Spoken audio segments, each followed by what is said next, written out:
Hi, my name is Kristina Heagh-Avritt, and I am founder of Vibrant Family Education. I'm so excited to share a soulful self-care conversation today. Sunshine, good to see you again. Had to walk out to let you back in. Stuck in a storm of a relationship. Lost my fire. Oh, and I forgot about me for way too long. But it's rolled on. Now there ain't no shade around here. Once you leave the clouds. Hey everybody, it's Pearl Sharonda at Women's Successful Living, and I'm so excited to bring you another one of our new episodes of Soulful Self-Care Conversations, where we dive into everything about self-care, how you can incorporate it into your life no matter what you're doing, whether you're that 9-to-5 amazing professional woman, or you're that CEO mom, as I like to call you. I don't like the word stay-at-home mom, that CEO mom running the household, or maybe you're balancing both. Or you might not be a mom at all, but you just need to figure out how do you incorporate time for self. And so those are the type of conversations we are having with our new name, Soulful Self-Care Conversations. And so I want to remind you before I forget, because I do sometimes, like and subscribe below, leave comments, things you might want to hear, things that were takeaways for you. And today's no different, because today, if you are that mom who is homeschooling, or you're trying to balance your kids' school and be very involved in school for your kids, today I want you to get a pen and paper. If you're driving, no worries, come back, you can read the show notes. But if you are sitting and can have a cup of tea, I'm a tea drinker, or your coffee, grab a friend, take some notes, put your feet up, and listen to what we're going to share today. Because my guest, Kristina Heagh-Avritt, she is founder of Vibrant Family Education and host of the Bringing Education Home podcast, brings 27 years of teaching experience to empower parents in providing holistic education. She fosters academic skills, compassion, and a growth mindset, helping children embrace their strengths and unique learning styles to reach their full potential. I'm so excited to have you on the show today, Kristina. Welcome. Thank you, Pearl, for having me. I am excited to share as well. I know it's been a little while. I was on your summit. I believe I spoke on your summit before, and it's just, I love what you guys are doing. I think it's such a powerful thing that you're doing to help families. I think, I think about, like during COVID, I know we're going to talk about some of those thoughts too and everything so it's going to be a fun conversation today. And we are so excited to have you here. And before we get started, we're going to do what we always do on the show. So if you're new to the show, this is something that I love to do, because sometimes we have to look back at our little self and think about what was she doing and what is she doing today. And so we're going to start the show like we do every time. So if you're not new, here we go. So Kristina, we're going to talk to little Kristina, the little girl that, she's either a tomboy, she plays with Barbie dolls, whatever she was doing back in that day. And thinking about, go back to her, whatever age it was, when that little girl Kristina was like, I want to grow up and do this. I want to grow up and be an astronaut. I want to grow up and be the president of the United States. I just want to go up and be an amazing mom, right? Well, I would love for you to share with our listeners, what was that for little Kristina? And then take us through, what is big Kristina, adult Kristina, the real world doing today, and how do they compare with each other? So for me, I'll give you the example. We kind of have a little bit of similarity here in what you do. I always wanted to be an elementary school teacher. That was my passion. I wanted to do that. Life took a different path for me in doing that. But today I look and I say, I'm coaching, I'm teaching, I'm empowering. And those are things that I want to do as an elementary school teacher. And so, Kristina, walk us through what that was like for you growing up, and how does it compare to what you're doing today? I absolutely love that question. And this is so amazing because you have just laid out my origin story. Because little Kristina at 8 years old knew that she wanted to be a second grade teacher. She wanted to be a second grade teacher so much that she walked up to her second grade teacher and told her, I'm going to come back and take your job when I graduate from college. And lo and behold, little Kristina did exactly that. Whenever I graduated from college, I actually went back to my elementary school where I grew up, and that teacher was still there. And we got to teach side by side for a year, and then I helped her retire. So I didn't exactly take her place, but I was there with her right at the end. And it was such a dream come true. I was where I wanted to be. Wow, how cool is that? Like, you actually came back and you were able to go, like you said, side by side. What a beautiful way to paint that picture too. It reminds me of, I have a friend of mine, her son wanted to play football in the NFL. That was his dream. But knew he wanted to play college ball as well. And I remember having a story, I think she was sharing through, it was like in third grade. And the assignment was to write out what you wanted to do when you grew up. And so he was like, I want to be an NFL player. And he said, that dream will never happen. Like you can never do that. Like really, really fulfilled his dream. Excuse me. So I was like, oh my gosh. And here he was when she was telling me the story. He was actually playing for Marshall University. He really wanted to go on to be in an NFL, but he had a couple injuries. So he's taken a different path. But he didn't let that teacher stifle the dream. He still, that was his goal to go. And then here you are sitting right next to your teacher and you're doing it with her. Well, first of all, how cool, because it's not often many people move and everything so often, but how cool you got to go back and be side by side with that. That is so amazing. Yeah. And then, just to continue on with the rest of your question, it was like, wow, not only did I get to go back and work in the community that I grew up in, and really have that family interaction and those family dynamics, and having kids that I grew up with bring their kids into my classroom and drop them off, and I'm just suddenly their teacher kind of thing, right? But I got to do that for 27 years. And so I really did live my dream. I was a public school teacher for 27 years, and I've done everything, all the reading, the math, the writing. My favorite grade level was second and third grade. Those 8 and 9-year-olds, they're a great age to work with. They're old enough to have some skills and not too bouncy and wiggly, right? But they aren't too old where they're like, oh, I know more than the teacher knows, or oh, I don't want to be here at school anymore kind of thing. So having that perfect grade level, and then everything that just kind of continued on from there. But that leads me to where I am now, which is the other part of the dream, is that I always wanted to connect with parents. I always wanted to make sure that parents were part of their child's education. And through all of that time, all those 27 years of teaching, it was one of those things that unfortunately things around me changed. Teaching was still my dream. Interacting with the kids have always been my top priority, making those little light bulbs shine, right? But then unfortunately other things get in the way. The paperwork, the policies, the dynamics, all those kinds of things. And so at the end of my teaching career, unfortunately, I was crying every year because I was feeling like I couldn't reach my children. I was feeling like I wasn't enough, even though I was giving my heart and soul to my classroom. And I knew I needed a change, right? And that's where this little thing called the pandemic came in place. And at that point, a lot of teachers were thrown into online teaching, which was a mess, unfortunately, for a lot of people. And a lot of families had to make changes because of that as well. I was lucky, though. I got to go to the online school. So I had the full curriculum, the full technology set up, everything. It was the school that was made to be. And that's what everybody should have had. But unfortunately, it didn't always happen. But in that space, I got to see the glimmer of my next step in my teaching career. I got to see, oh my gosh, not only do I get to teach online with the kids, but I get to work with parents as a coach. And that coach is helping those parents give this education to their children because they're the ones who are right next to them. So that brought me into Vibrant Family Education. So I took my coaching experience from those years, my teaching experience from all the other years, and now I'm helping families in Vibrant Family Education make great choices for them and their families around their child's education. I love that. That's a great example too. So if you're listening to us and you're thinking, what can I do with my passion? Like what, I want to do more than what I'm doing today. I was speaking with somebody yesterday. We were talking about retirement, but not in the aspect of financial retirement. We're talking about mental retirement. Like, what am I going to do when I retire? It's going to bring me joy. Right. And so like with what you did, you saw a need, especially through the pandemic, and you created something to empower you, not just your students, but allow the parents to be involved. I know as a mom, my kids were out of school when my oldest was out of school, out of college. My youngest one was in his, I think, second year of college when the pandemic hit. And so watching all that, like for him, because where he went to school, they had so many international students that could not get home. And he was a resident assistant at the RA. They actually asked him to stay on through the pandemic in the school so he could be there for the students. So that was really interesting. And we had many conversations about mental health and things like that, but they got to do all the Zoom stuff and everything you're talking about. But like what you saw was that need. And it's interesting because I remember the pandemic was when my nephew was starting kindergarten. And I had a conversation with my brother and my sister-in-law. I was like, really, why bother? I was like, well, why bother? And what they explained to me was at least it's the act of knowing and starting to learn something. Because I mean, like you said, kindergarten is where you kind of set them up for how your school's going to be. And if it's chaotic, and they were in California, it was really chaotic where they were at.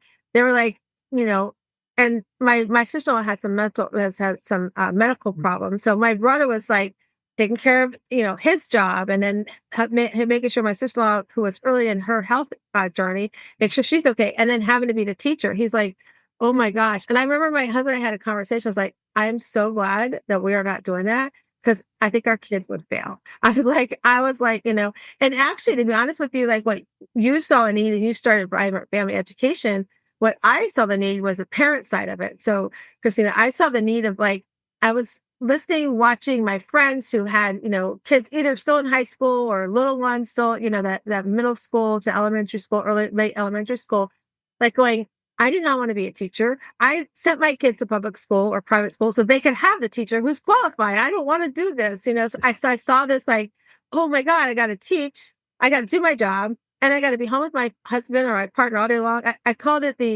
I need a Calgon take me away moment, but I'm not allowed to leave. Right. And so I was just like going, I need to do something. So like you saw a need, I started what's called our Shiro League today. And Mhm. that Shiro League, we meet every Sunday evening, and we still do it today. What I did is I did a 30-day self-care challenge, because it was early on in the pandemic. We had no clue how long we were going to be in that situation. So it was like every day you had to do something for yourself. You had to find time to do something for yourself so that you could get some sort of harmony in your life, right? And then every Sunday evening, we met from 8 to 9 p.m. on Zoom, and just, how was your week? How did it feel to do those things? How did, where was your struggles? And still to this day, we created it. But the interesting part about that, creating that, and I'm sure you might have a story there too, when we create something from a need that we see, it's also something that we know we need, and that we want it to do something different in the world, but we never know how much we're going to need it later. So for me, I created during the pandemic. So what, 2020, excuse me. And then 2022, July, I'm in Florida. So I called us the wicked stepchild state of COVID, because we didn't stay in all the time. However, in 2022, when I got the call that my oldest son had passed tragically in a car accident, those women were the ones that I went back from the Shiro League, and they were there to support me.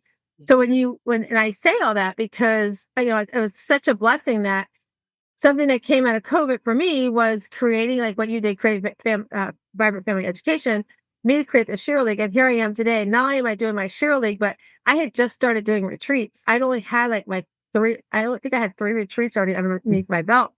And then I was like, what am I going to do now? So we moved our retreat to September, and now it's every September.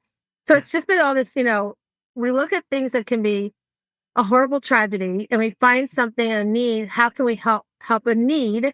And then we create this beautiful thing. And so I want to talk with you about that, because I know, you did this during COVID, and like, I have many friends that are teachers, and I watch them be so stressed out because they didn't have the curriculum. They're learning, how do I do this computer stuff, and all the technical stuff that was happening. And I saw some that were in inner cities going, how do I reach my kids in my inner cities? Because they don't have these technologies, as well. And so I would love to like hear from you. How did you help your parents like manage that, that challenge they were facing? And then how has it continued for you guys today? That is such a wonderful question, because that is one of the things I love, just kind of dispelling around the myth around the homeschool thing, is that I don't have time. There's no time for me to be my child's teacher, even if I want to be. And it goes along with everything that you were just talking about. So we would talk about schedules and routines. We would talk about what works for the family where they are now. So maybe mom and dad were working from home, right? And they had certain meetings at certain times that they had to do.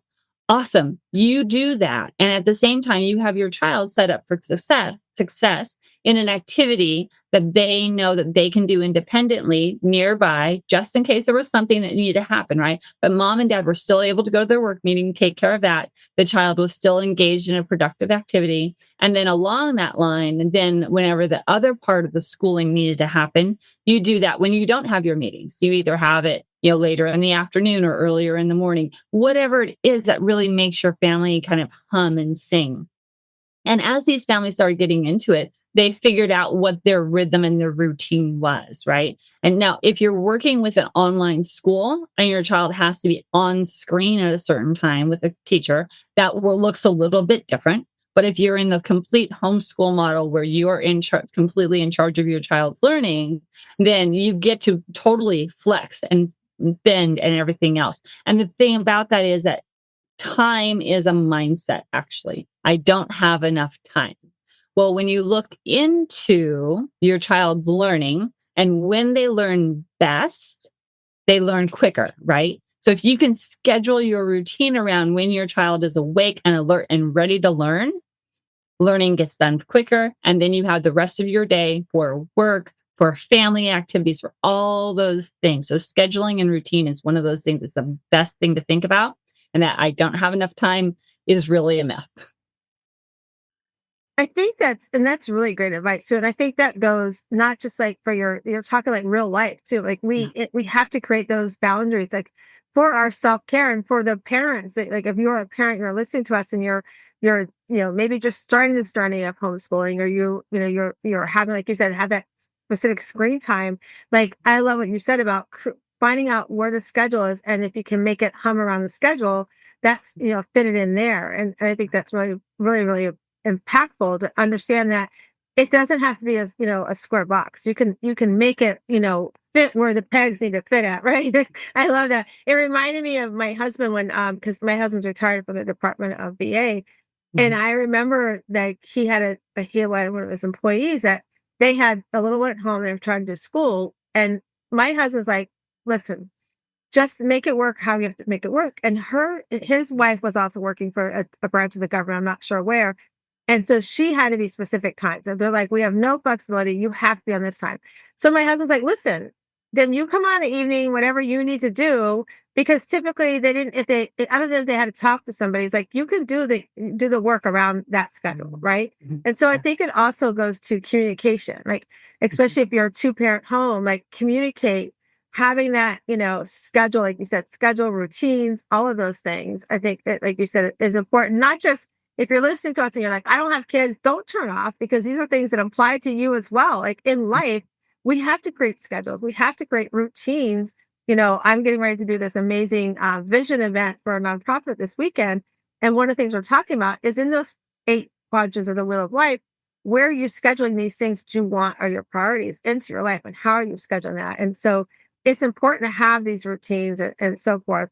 And so talking about that, let's elaborate a little bit more on that. So with the kids, like, so, I know, like I've got my oldest son's, his girlfriend, she's like my daughter-in-law, I call her, they never got married. They would have been married if he had not passed, but she already had a little girl, and she's autistic. She should be in, I think, starting kindergarten or first grade. She hasn't started school yet. She's doing like that preschool stuff because her needs are so different. So how do you, as a parent who wants to homeschool, because I know in some areas having children have challenges such as autism or ADHD, sometimes the 4 walls of school do not work, right? So to that parent that's listening and saying, I don't know how to make it work, schedules and routines sound great, but I watched Evie. I know that she could be doing great, and all of a sudden it's like, whoa, we're over here, right? So, how does a parent who maybe has a child with some of those needs, how do they navigate this routine? I love that question because I'm actually working with a family right now. And that family chose to not put their child in school because he is on the spectrum. And mom's like, I'm going to homeschool, but I have no idea. And so working with me, we talked about what would be best and how to do it, right? She's thinking, oh my gosh, I have to take the regular school day, the 6 hours, and bring it into my home and be teaching for 6 hours because school is 6 hours long. No, it's not. That's the second biggest myth, right? School is not 6 hours long. It is for kids in school because there's 28, 30 kids in a classroom. They're moving from PE to lunch to music to this curriculum, that curriculum, back and forth. And with that many kids moving and those many things, it takes that long. When you're talking one-on-one with a child, one-on-two if you have 2 kiddos in the house, right? It is completely compressed, right? Exactly. You can get a kindergarten or first grade kids work done, academics, reading, writing, math, the basics done in 30 to 45 minutes a day. And once you have that done, the rest of the day is life skills, is learning, is playing, is exploring, right? Working on therapies. So, for example, if they're a special needs child and they have therapies, now you have time within that day to go do those therapies and make them stronger and better so that the academics come easier. You hit on one of the things that I want people to think about so much is that when our child has special needs, when there's something about them, around them, ADHD, autism, medically fragile, right? Don't worry about the academics so much until they have their life in order, their life skills in order. So this little guy that I'm talking about, he was nonverbal when I first started working with him and mom. I mean, he would sing songs and he would respond to mom in like one word, kind of answers kind of thing, right? It's been about a year and a half. He is now answering incomplete sentences at times. He's still not, 100% verbal like we'd have a conversation, but you can really see the wheels are turning. He is there. He is responding. He now can sit down for 20 minutes and do something where before he was bouncing all over the room, kind of like you were just describing, right? And those are because mom is able to work with him and to share with him. And then they're able to go out in the community and have more experiences. He's able to go to therapies at times that are best for him. So he goes to tutoring one day a week when it's best for him, when he's awake and learning in a good time. He goes to speech therapy. He was going to physical therapy for a while. All those things that really help him grow and explore, right? So don't be afraid if you have a child who has some special things. Listen to that internal mom heart, that gut instinct. You know what's best for them. And if the school in your area is not going to be a good fit, really work hard in trying to find out what would be a good fit. Work with other moms, work with co-op groups, work with a person like me to help you really see what the possibilities are for you and your child. And that's such a great, I did not know that thinking about you could get the curriculum done. So, because you're right, in your head, you're thinking school's 6 hours long. I mean, I could see how, that would be, that is definitely a myth from what you're sharing, like how you can get the school done. You were talking too about, making it the timing that's right, like when it's the right time for them, like to go to these different things that they need. I think that's important too, is to learn to know. And we do that with our children who don't have, that are not on the spectrum. We know when it's the best time that they need to go to bed. We know the best time that we can, get them started on something in the morning or whatever that might be. They may not be a morning person. For me, I'm not a morning person. Like I don't get my day started till like around 11 o'clock in the morning. And even that's pushing it sometimes, right? And so it's like I have to make myself do certain things in the morning. And so knowing those life skills and getting them in order, I love that you reminded us that we have to do that. And I wrote that a couple of notes down that I'd like to share with Brittany, and I'll make sure she listens to this episode as well. One of the things I heard you say too was co-op help. I know here locally we have a couple of homeschool groups where they get together and they co-op, one house to the other house and do different things that way. I didn't know that was a thing until 2 years ago. Every summer we have these amazing kids. They're 13 to 18 years old. They come over from France and they stay. I'm in Tampa area, so they stay with some of the families for about 17 days in the area. They get immersed in our community, get immersed in, improving on their English, how we live in the US, that kind of thing. And so I had a couple of moms who were homeschooling. They're like, "Oh, I'll share it to my co-op." From my co-op. From like, "Can you tell me what that is?" I'm like, I had never heard the phrase before, and they explained that to me. I was like, "That is such a cool thing." I'm like, I would, if I was to homeschool, I know I would have needed something like that, And so that's really good. So tell us a little bit about co-op. So for that mom that might be listening, that's like trying to think if she's got to do it all on her own. How does she look for one? What are some of the things she should ask or he should ask? And then also, if there's not one, maybe some thoughts on how you start one. Great question. So yeah, how do you find a co-op? They're all over the place. Actually, it's just until it's brought to your awareness, it doesn't pop out, right? Yeah. One of the best places to go, and religious or not, right? Whether you belong to a church or not, if you go to a church and ask, is there a homeschool co-op? Most of the time, they'll point you in the right direction. And then if that's not quite a good fit, then of course, they can say, "Oh, well, we also know about this co-op and that co-op," back and forth.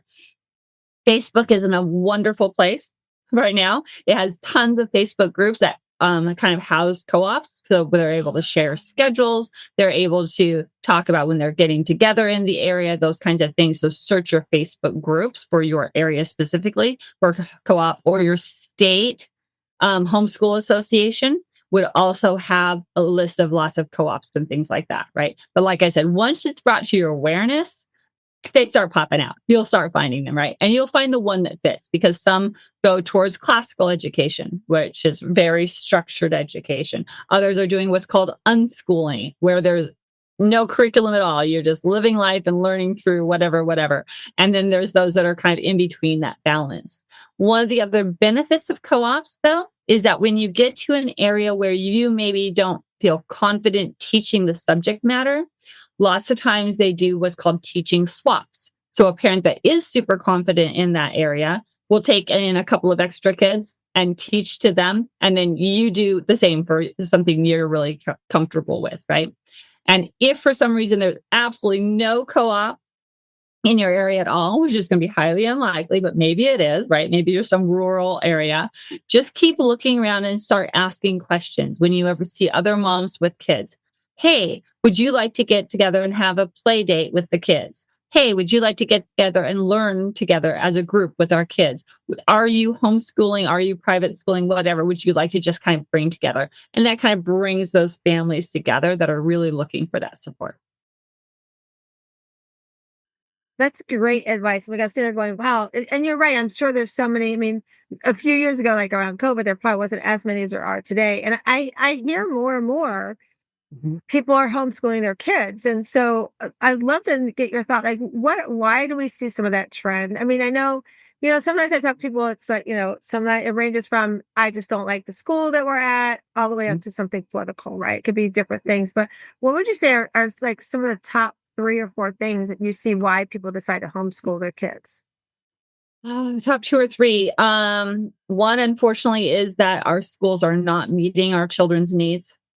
And, there's always those great schools, there's always those great teachers. But on the whole, especially if you look at the most recent studies released about our testing data, our schools are not meeting our children's needs and being put in a box in a classroom, right? Little boys are usually very active people, right? And they're expected to sit in a chair for 6, 7 hours a day.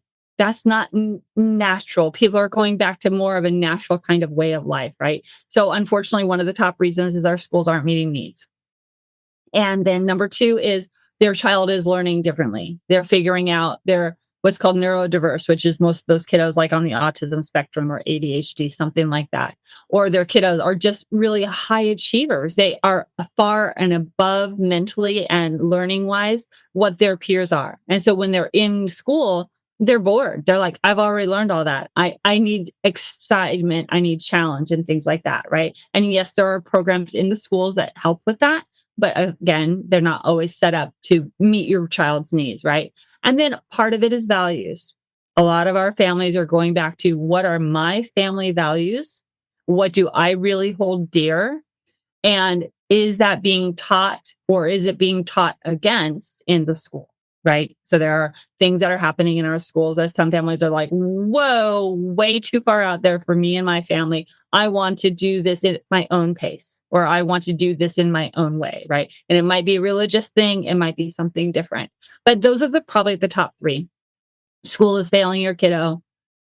Your kiddo has some special things that need to be addressed, or the values of the family isn't being upheld in the areas that they are in. Mm-hmm. Yeah, those are kind of along the lines with that. Doing my own research, I thought that those might be close to the top 3 that I would imagine too. If I, look back on my youngest son just got married in October. Brittany, like I said, she, since my son passed, she's moved to New Jersey, but she came down a couple weekends ago and surprised us. Yeah. And I saw like when Evie had left here to what now, and like she reminds me of the little boy you were talking about, because like she has little words or noises that she can make, and we understand, oh, that's what she's meaning, right? And so for right now, like she's in a school environment, but and Brittany's got the blessing that she can take her to work with her while she's working. So it's been a really good blessing there too for her. But and I saw that and I was like, wow, I can get now why people, because especially with the needs, like they're learning differently, that's definitely, you know, an area that no matter what side of the fence you're on politically, I think we need to figure out how to address that because we have many, many kids in that area that I feel like we do need to address that as well for our families and like you said, meeting the needs. I mean, it's one of the things my husband and I would talk often about. It's like as much as we were involved in our boys' education, like I was like my boys call me helicopter mom. I helicoptered school. I didn't really helicopter. I helicopter some extracurriculum stuff, what you're doing, but my helicopter was school because I didn't have the best opportunity for moving on from traditional school to college. I wanted like that was, and my husband did. So our goal was 4-year college, at least 2 years minimum, that kind of thing. And if it didn't fit, then what are you going to do to be productive for yourself in life? And so those were like, I was helicopter with school. And I remember, my oldest, he was a senior in high school. And the teacher called us in for math. And so my husband couldn't come in. I had to go to the meeting. And he's like, so Matthew needs to take this test. And if he doesn't take the test, he may not pass. And I was like, okay, so can we? And I said to my son, I go, this is such an irony because Matthew was born of our heart, right? So we adopted Matthew as an infant. And so this goes to show you don't have to be blood to get things from your parents. So ironically, for me in a senior in high school, I was the bad girl that was skipped second period because my campus was open. So we go off to 7-Eleven, we get sodas or whatever, we come back. And I often didn't have my English homework done. And so it came time to do, if you had a certain grade, you'd have to take final exam. Yeah. So I can't remember my English teacher saying, but I remember her telling myself and my friend Doug Shoemaker telling us that I need your books. And I was like, you can't take my books. I have to study. And Doug would always cheat off of me. So I wasn't surprised why he was with me. And she's like, listen, I'm not coming in for 2 of you tomorrow. So I'm just going to pass you. I was like, oh, thank goodness. So fast forward, here we are later. My son, the teacher's like, yeah, he has to come and take the math exam. And if he doesn't pass, we're going to have a problem. So I was like, so what if? What if? And he's like, why would you put that out there? I said, because I want to be prepared. I'm like, you're the only class he has to take to walk across the stage. So what if? He's like, Miss Pearl, I'm telling you, my test is so simple. He'll do fine. I'm like, okay, I'm going to trust you. I walk out. 4 or 5 days later, he calls me, Miss Sharenza, Matthew was the first one ever. I said, see, that's why I asked you about the what if. And he said, I'm not going to hold him back I think he was off 3 points or something. So I don't think I ever told my son that story before he passed. So if he's listening, he knows now. But I was like, how ironic that is. But, it was interesting to see how my kids learn differently. And I think that's probably something you guys address too with homeschool. Because I'm thinking about, there's somebody I had on my show and he was talking about how they homeschool. I think they have 6 kids at home. And they homeschool all 6 kids. I'm like going, oh my God, like different ages and different learning and, and all that stuff. And I think back to both my kids, like learning. So Matthew, he would never want to do the homework. I would have to fight with him to do the homework. And he would take the exam and bam, he would do fine, except for this one exam. Yeah. And then Nate, he was such a studious. He'd do all the homework and everything. He got great grades all through school. But when it came to testing, horrible testing. Like he did not. His testing was so different. And so I'm thinking as we're talking about this and we're talking about learning differently and things like that, I'm thinking, what if you are homeschooling or you're getting ready to homeschool, 2 or more of your kids? How does somebody look at that and kind of map that out for their family?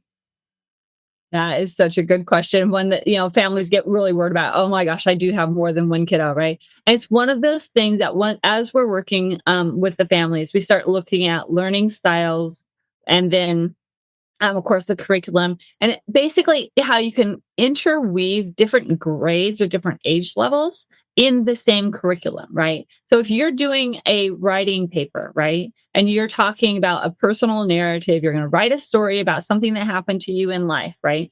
You can teach that whole concept to all 3 grade levels. Maybe you have a 5th grader, a 3rd grader, and a 2nd grader.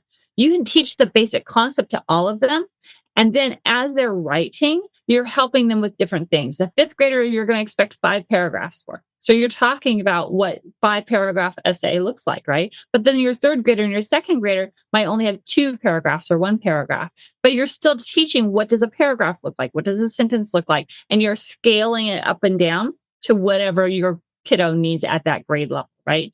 Math is kind of the same way. It gets a little bit trickier because there's specific concepts, but some of the basic concepts, again, you can teach in a gap and a range that you can cover one or two at the same time. Other families, though, they have it set up so that when they're teaching one grade, one age level, right, then the other two or three are doing independent activities. They know, oh, I need to read my book for 20 minutes and do, my paragraph of explanation about what I read. That's an independent activity that they've gotten to where they can do it on their own. So mom's working with the smallest one with math, and the other students are doing this and this and this. So it's a couple of different ways of handling that, but it is absolutely possible. And then as the kids get older and they really have that love of learning because they've had so much fun learning, they really know how to pull learning to them. They actually take charge of their own lessons so much more that it's easier than it seems. But yes, there are a few tricks that you have to know to weave it in there. I knew you'd have the answer. I just was like, in my head, I'm like, oh my gosh. I look back and I'm like, I don't know if I say I don't know if I could have done it, but if I had to do it, I would have figured it out.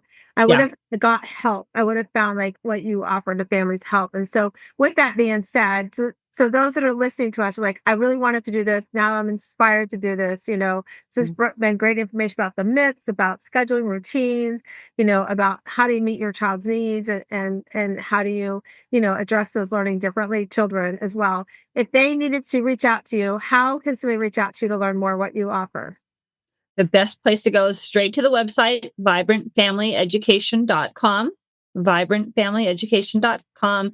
I have a booking link there. You can jump on a call with me, ask me an education question. We can talk more and we can really see what is be a good fit for you and your family. And I am open for questions anytime. You're like, oh, I probably don't want to homeschool, but I just have this education question that's just burning. Jump on a call. Let's talk. Let's see what's happening, right? And let me see if I can give you some wisdom and some help for you and your family to have a great fit education for you and your child. And we'll put all of that in the show notes too. So if you're driving, we'll put that in the show notes. And if you have the opportunity right now, like and subscribe and save this episode so you can come back and connect with Vibrant Family Education and Kristina as well. And I'm so glad we had this conversation because I know, it's a big thing. Like I said, I've got many friends who are in the education background and I'm going to make sure to tag them when we put this episode out so they can look, learn and be inspired as well. But I just want to thank you for coming on and sharing that information. And we'll put all that in the show notes. And so everybody knows I did forewarn Kristina that we have our cards. So we have these cards are called Better Questions, BetterLife.com. So if you're new to the show, these are cards that my friend Carol Gill and her really good friend, Diane Allen created. And there are over 70 cards. They have different questions, different words, things like that. And so I journal with them sometimes. I'll take a picture of one, put it on my screenshot.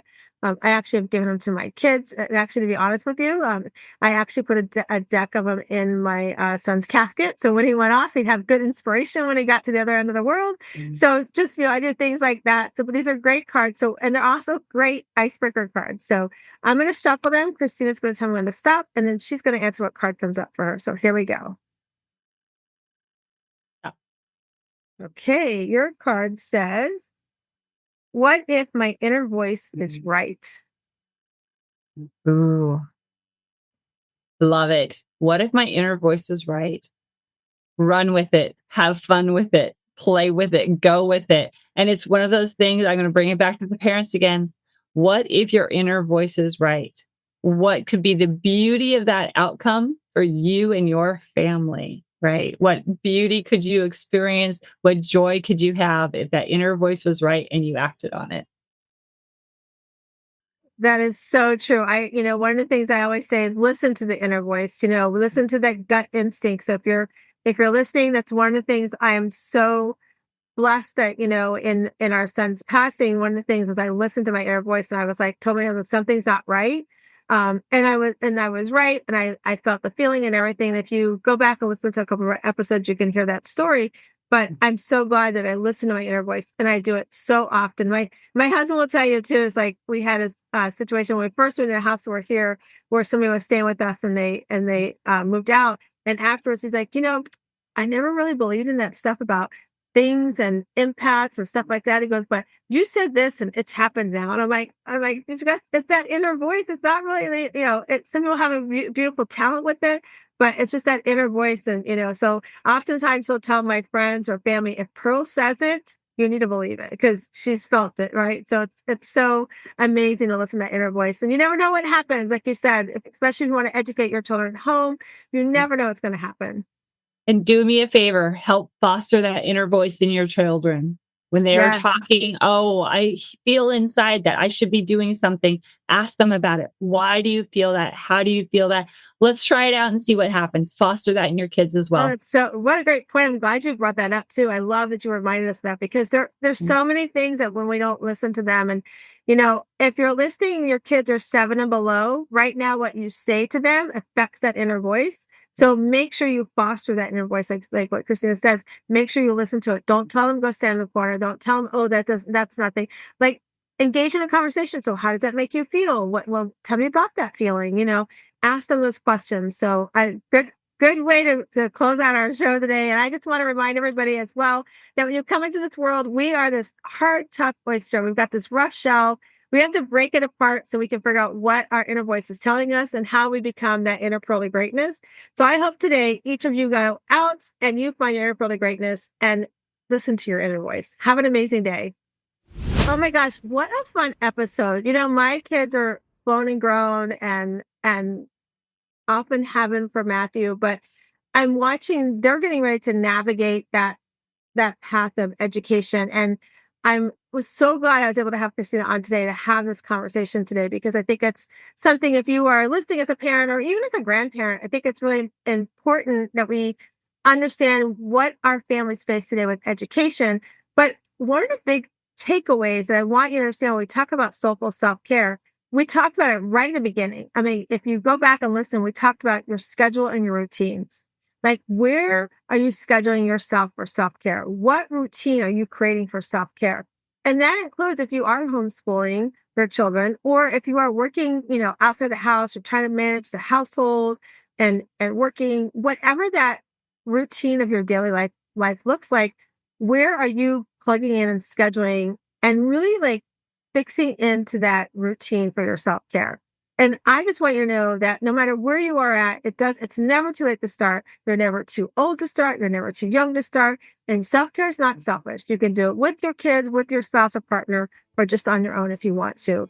And if that's something you struggle with, hearing that is like, oh my gosh, I don't even know where to start. I want you to know I'm here for you.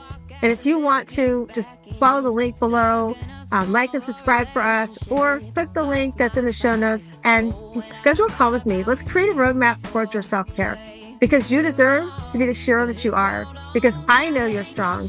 I know you can be happier. I know you are an empowered, radiant, original person that's time to do something for yourself. Have an amazing day.